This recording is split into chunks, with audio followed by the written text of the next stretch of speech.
After the SAT results came out, Ethan Blake, the poorest student in our class, had scored just over 660, and yet, he somehow managed to convince my two childhood friends to apply with him to the worst community college in the state. Under his influence, they both happily agreed to go to the same school as him. I tried to talk some sense into them over and over, but they accused me of having bad intentions, of just being jealous of Ethan. When that didn't work, I reached out to their parents. At the very last minute before the application deadline, I managed to get their choices changed, securing them spots at a good university. Ethan had no choice but to enroll in the community college alone. Less than 6 months later, news broke that he had jumped from a campus building. After Jessica Miller and Megan Flores went to the school to claim his body, they came back and dragged me up to the rooftop. If you hadn't stopped us from applying to the same school as Ethan, they said, he never would have been bullied into jumping to his death. Now you can die with him. Without hesitating, they pushed me off the roof. I hit the ground and shattered into pieces. When I opened my eyes again, I was back at the exact moment they decided to follow Ethan to that community college. This time, I'll just stand back and watch them throw their lives away. Ethan is right. Better to be a big fish in a small pond than a small fish in the big sea. I've decided to apply to a community college with him. With our abilities, even at a community college, we'll still be the standout figures.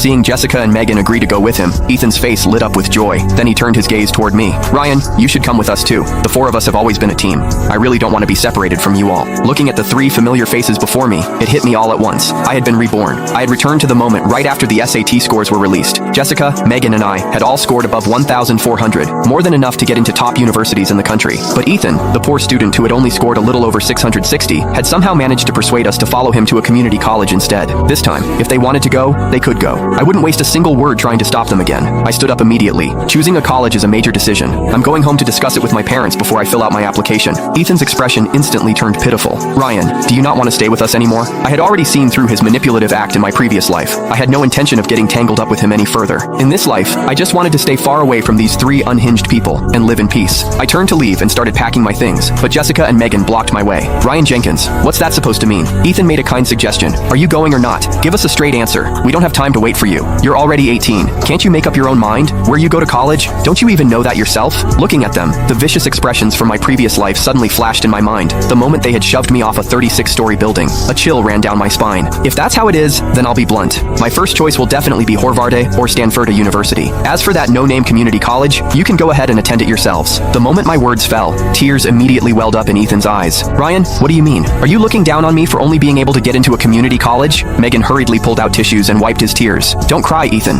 Even if you go to a community college, we're willing to go with you. So what if some people get into a top university? In the end, they'll just end up working like everyone else. I don't know where all that arrogance comes from. Jessica turned on me sharply. Ryan, I think you're just jealous of Ethan, so you're deliberately putting him down. Apologize to him right now. Otherwise, don't expect us to ever talk to you again. Their blatant defense of Ethan chilled me to the bone. I had grown up with them. For as long as I could remember, Jessica and Megan had been like family to me. They once